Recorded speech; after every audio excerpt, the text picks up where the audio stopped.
탱크 6,000대, 병력 50만. 상대는 인구 370만의 작은 나라. 그런데 거인이 무릎을 꿇었습니다. 도대체 어떻게 가능했을까요? 영하 40도의 지옥 같은 겨울, 끝없는 숲, 끊겨버린 보급선, 그리고 시수, 끝까지 버티는 정신. 숫자는 왜 무너졌을까요? 105일, 세계를 충격에 빠뜨린 전쟁. 소련은 왜 계산을 틀렸을까? 핀란드는 무엇으로 버텼을까? 지금 그 비밀을 밝힙니다. 탱크 6,000대, 항공기 3,800대, 병력 50만 명. 상대편은요? 탱크 32대, 항공기 120대, 병력 30만 명. 비유하자면 이렇습니다. 권투 헤비급 챔피언이 중학생을 때리러 온 거예요. 그것도 골목에서 기습으로요. 그런데요, 중학생이 이겼습니다. 아니, 정확히 말하면 챔피언 코피 터뜨리고 이빨 몇 개 날려버렸어요. 전 세계가 경악했습니다. 도대체 어떻게 이런 일이 가능했을까요? 1939년 겨울, 소련 대 핀란드. 105일간의 전쟁이 끝났을 때 소련군 사상자는 무려 32만 명이었습니다. 핀란드군 사상자는 겨우 7만 명이었고요. 당시 세계 최강이었던 소련이 북유럽 아주 조그만 나라한테 박살나버린 거예요. 많은 사람들이 말합니다. 추위 때문에 진 거야. 무려 영하 40도였잖아. 맞습니다. 그런데 생각해보세요. 핀란드군도 똑같이 영하 40도 혹독한 조건에서 싸웠거든요. 오늘은 세계 최강의 군 전력을 보유했던 구소련이 어떻게 북유럽의 작은 국가인 핀란드에 충격적인 패배를 당했는지 그 비밀을 파헤쳐 보겠습니다. 1939년 12월 30일 아침 6시 50분이었습니다. 소련 폭격기들이 핀란드 수도 헬싱키 상공에 나타났습니다. 그리고 폭탄을 떨어뜨렸습니다. 선전포고도 없었습니다. 외교적 협상이 진행 중이었는데 갑자기 쳐들어온 겁니다. 왜 소련은 핀란드를 공격했을까요?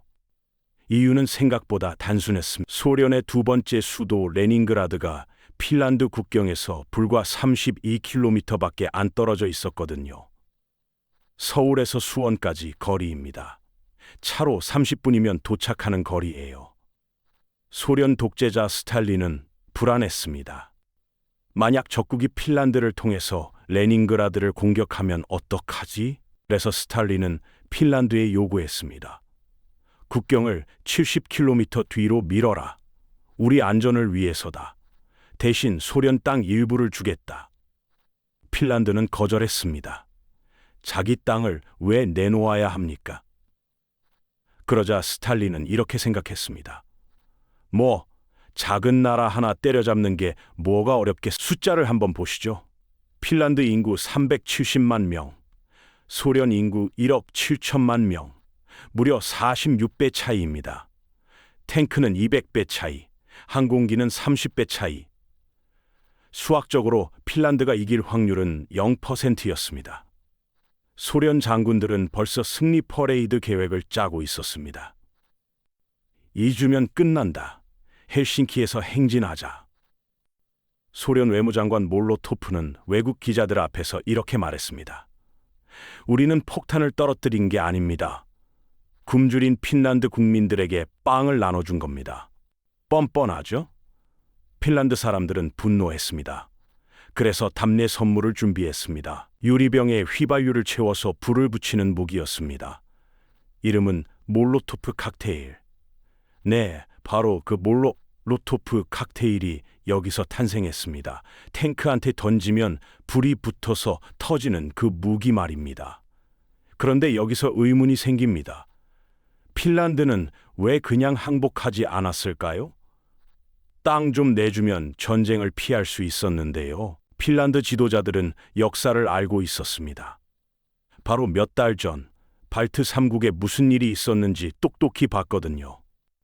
에스토니아, 라트비아, 리투아니아. 이 세 나라는 소련의 요구를 받아들였습니다. 군사기지 설치를 허용했습니다. 결과가 어떻게 됐을까요? 1년도 안 돼서 세 나라 조련에 합병됐습니다. 나라가 사라졌습니다. 지도에서 지워졌습니다. 핀란드 지도자들은 깨달았습니다. 한번 양보하면 끝이 아니구나. 계속 요구하다가 결국 다 먹힐 거다. 차라리 싸우다 죽자. 다행히 핀란드에는 전설적인 지휘관이 한 명 있었습니다. 칼 구스타프 에밀 만네르헤임, 72세의 노장이었습니다. 우리나라로 치면 이순신 장군 같은 존재였습니다. 흥미로운 건 이 사람이 원래 러시아군 출신이라는 겁니다. 30년 동안 러시아 장교로 복무했습니다. 1차 대전 때는 러시아군 장군으로 싸웠습니다. 그래서 러시아군의 장점과 약점을 속속들이 알고 있었습니다.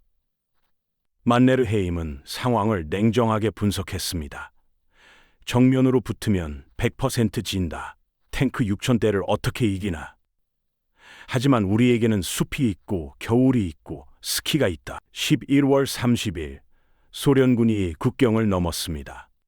탱크들이 줄지어 도로를 따라 진격했습니다. 마치 퍼레이드 하는 것처럼 자신만만하게요. 그런데 이상했습니다.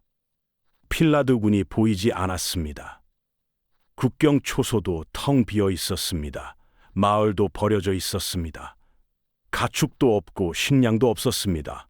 핀란드군이 후퇴하면서 소련군이 사용할 수 있는 모든 것을 파괴하거나 가져갔기 때문입니다. 이걸 초토화 전술이라고 합니다. 소련 장군들은 생각했습니다. 겁먹고 도망간 거구나. 이대로 쭉 밀면 된다. 그게 바로 함정이었습니다. 핀란드 남쪽 카렐리아 지협에는 만네르헤임 선이라는 방어선이 있었습니다. 핀란드가 10년에 걸쳐 구축한 방어선이었습니다. 콘크리트 벙커, 참호, 탱크를 막는 장애물이 70km에 걸쳐 설치돼 있었습니다. 소련 선전에서는 이걸 마지노선의 복사판이라고 불렀습니다. 하지만 실제로는 그렇게 대단하지 않았습니다. 콘크리트 벙커는 100개뿐이었고 나머지는 통나무와 흙으로 만든 임시 진지였습니다. 하지만 핀란드군은 자기 땅이었기 때문에 모든 걸 알고 있었습니다. 어디서 적이 올지, 어디가 사각지대인지, 어디서 쏘면 효과적인지. 반면 소련군은 지도조차 부정확했습니다. 12월 첫째 주 소련군이 만네르헤임 선에 정면 돌격을 감행했습니다. 결과는 참담했습니다. 탱크들이 대전차 장애물에 걸려서 멈췄습니다. 움직이지 못하는 탱크는 그냥 관역입니다. 보병들은 기관총 사격에 쓸려 나갔습니다. 하루 만에 수천 명이 전사했습니다. 그런데 진짜 지옥은 남쪽이 아니었습니다. 북쪽이었습니다. 핀란드 중부와 북부는 끝없는 숲과 얼어붙은 호수로 이루어진 땅이었습니다. 사람이 거의 살지 않는 곳이었습니다. 도로도 거의 없었습니다. 소련군은 이쪽으로도 수만 명의 병력을 보냈습니다. 핀란드를 여러 방향에서 포위하려는 계획이었습니다. 문제는 도로가 없으니까 숲 사이로 난 좁은 길을 따라갈 수밖에 없었다는 겁니다. 군대가 줄을 서면 길이가 수십 킬로미터에 달했습니다. 핀란드군은 바로 이걸 노렸습니다. 핀란드군의 전술 이름은 모티였습니다. 핀란드어로 장작 1세제곱미터라는 뜻입니다.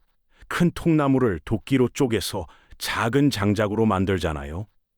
그것처럼 긴 소련군 행렬을 여러 토막으로 잘라버리는 전술이었습니다. 방법은 이랬습니다. 먼저 스키를 타고 숲을 돌아서 소련군 행렬의 앞을 막습니다. 그 다음 뒤도 막습니다. 그러면 소련군은 앞뒤로 꼼짝 못하게 됩니다. 그 다음에는 행렬 중간중간을 또 끊습니다. 이렇게 하면 5만 명짜리 대군이 500명짜리 작은 조각들로 쪼개집니다. 그리고 하나씩 포위해서 섬멸하는 겁니다. 소련군 입장에서는 악몽이었습니다. 적이 어디 있는지 보이지 않았습니다. 숲이 너무 빽빽했기 때문입니다.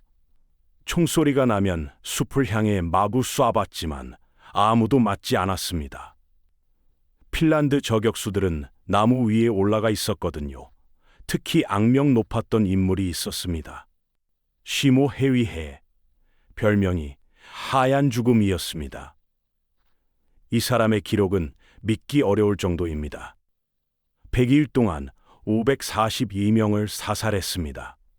하루 평균 5명 이상입니다. 신기한 건 이 사람이 스코프를 사용하지 않았다는 겁니다. 스코프는 총에 달린 망원경으로 멀리 있는 적을 크게 보여주는 장치입니다. 왜 안 썼을까요? 스코프 렌즈에 햇빛이 반사되면 번쩍거리기 때문입니다.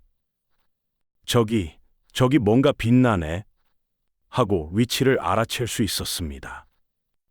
그래서 그는 눈 속에 몸을 파묻고 기본 조준기로만 썼습니다.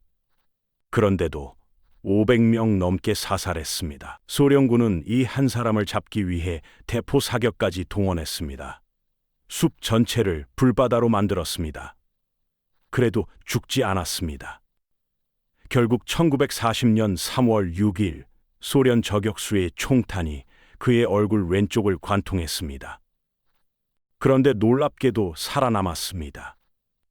전쟁이 끝날 때까지 의식을 잃고 있다가 깨어났습니다. 이후 96세까지 살았습니다. 소련군에게 가장 치명적이었던 건 무엇이었을까요? 바로 추위였습니다. 1939년에서 1940년 겨울은 유난히 혹독했습니다. 기온이 영하 40도까지 떨어졌습니다. 침을 뱉으면 땅에 닿기 전에 얼어버릴 정도였습니다. 금속을 맨손으로 만지면 손이 달라붙었습니다. 핀란드군에게 이건 그냥 평범한 겨울이었습니다.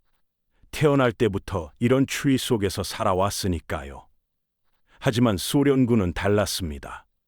병사들 대부분이 따뜻한 우크라이나나 중앙아시아 출신이었습니다. 영하 40도는 난생 처음 경험하는 추위였습니다. 그런데 정말 황당한 사실이 있습니다. 소련군은 겨울옷을 가져오지 않았습니다. 네, 정말입니다. 두꺼운 방한복, 장갑, 방한 군화를 챙겨오지 않았습니다.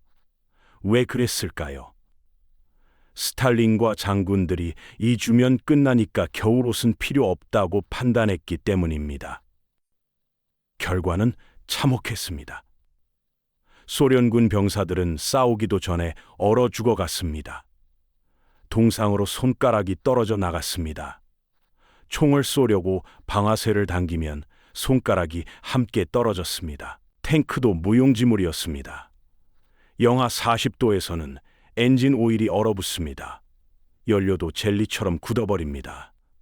탱크를 움직이려면 아침마다 엔진 밑에서 불을 피워야 했습니다. 그런데 그 불빛이 핀란드 저격수들에게는 완벽한 표적이 됐습니다. 그렇다고 불을 안 피우면 탱크가 움직이지 않았습니다. 어떻게 해도 죽는 상황이었습니다. 반면 핀란드군은 달랐습니다. 흰색 위장복을 입고 스키를 타고 다녔습니다. 눈 위에서 완전히 보이지 않았습니다. 기습 공격을 하고 유령처럼 사라졌습니다. 소련군은 쫓아갈 수조차 없었습니다. 가장 처참한 전투를 소개해드리겠습니다. 수오무스 살미 전투입니다. 소련군 163사단 17,000명이 핀란드 중부로 진격했습니다.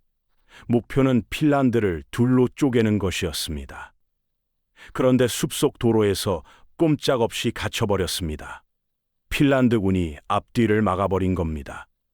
모티 전술이었습니다. 소련군 지휘부가 구원군을 보냈습니다. 44사단이었습니다. 우크라이나 출신 정예부대였습니다. 25,000명의 병력과 탱크 43대를 이끌고 163사단을 구하러 왔습니다. 그런데 44사단도 똑같은 함정에 빠졌습니다.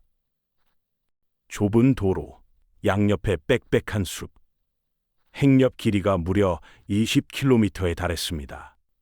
서울에서 분당까지 거리입니다. 이 긴 행렬이 꼼짝도 못하고 갇혀버린 겁니다. 핀란드군 지휘관 시일라스 부오 대령의 부대는 4,000명에 불과했습니다. 44사단의 6분의 1도 안 되는 병력이었습니다. 하지만 핀란드군은 스키를 타고 자유롭게 이동할 수 있었고 소련군은 도로에 갇혀 있었습니다.